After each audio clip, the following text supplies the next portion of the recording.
Well, we certainly saw the rainfall in Louisiana this past week.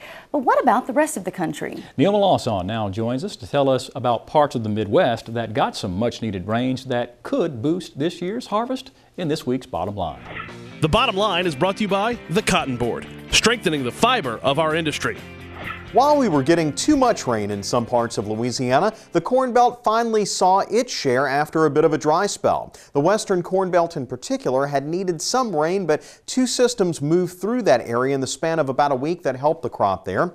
Even still, there are some drought areas popping back up once again that has helped the market find a bottom to these grain prices. Something that's good news for all farmers as we bring in our harvest here in Louisiana. Speaking of harvest, while it's already begun for corn in Louisiana, most of it is still in the field elsewhere. The latest round of USDA reports show a steady supply of corn, and that's due to an increase in demand in both ethanol and exports. The world carryout numbers are actually down, which might keep that demand going strong. On the other hand, the yield estimates just keep shooting up, which makes you wonder how much more corn we might see come harvest time.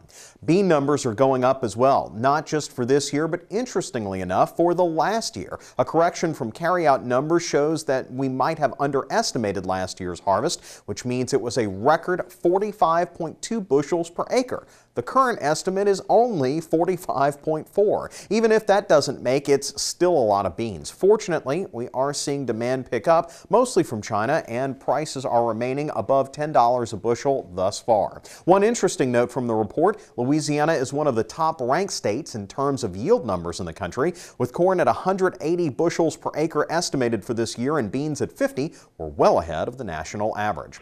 The bottom line is, even with too much or too little rain in some areas, overall we're seeing weather conducive to a good crop this year. Even though prices are lower than last, most farmers would like to make a big crop at a lower price than a low yield one at a high price. Hopefully, volume will make this one a profitable one. And Kristen, of course, I know, Landon got some bad weather on those beans, but overall it's looking good for a lot of crops. Well, I hope it doesn't ruin his bean crop, because I don't have a vegetable crop now to sell at the farmer's market anymore. So we don't have a backup plan. And you got a wedding to pay for coming up, so we need some crops. Dad? Well, that does it for this edition of This Week in Louisiana Agriculture. Be sure to join us next week, and we promise Avery Davidson will bring you the story we teased last week in Belmont, Louisiana, where a dairy family is bringing you milk where the cream still rises to the top. Until then, you can watch all of the stories from this show or past shows on our website, TWILATV.org, and keep up with what we're doing via Facebook and Twitter. For all of us here at This Week in Louisiana Agriculture, I'm Michael Danham. Thanks for watching, everybody. Hope to see you again right here next week.